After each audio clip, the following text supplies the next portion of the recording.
Главната улица во село Нов Караорман денеска добива асфалт. Економскиот оператор преку општината ги продолжи активностите на терен, кои предвидуваат асфалтирање на оваа улица откако претходно била заменета канализацијската мрежа.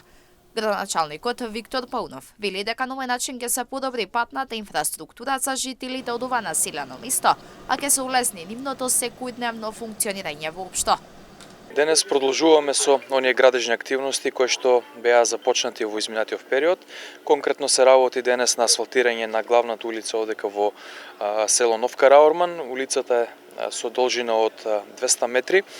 Улица која што беше претходно навистина во една катастрофална состојба и еве после долги години за прв пат добива една целосна реконструкција.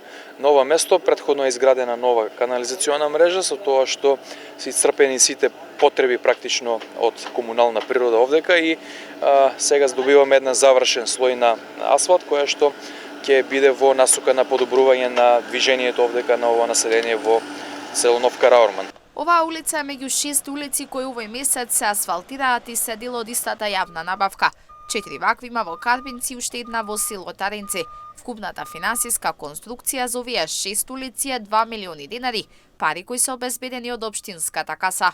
Со оваа улица ќе се асфалтира и она една улица во село Таринци која што претходно беше подготвена со земјени активности и од тука продолжуваме кон реализација на другите проекти кои што се веќе во фаза на припрема, односно во делот на предсе на патната инфраструктура ќе бидат завршени и до крајот на следниот месец, односно на месец февруари. Во меѓувреме во Карбенци се работи на 7-та улица која е најдолга. Оваа улица е финансирана од Бирото за регионален развој со 4 милиони денари, а општината и јавното претпријатие Плачковица издвоија 300.000 денари за промена на водоводот и канализацијата.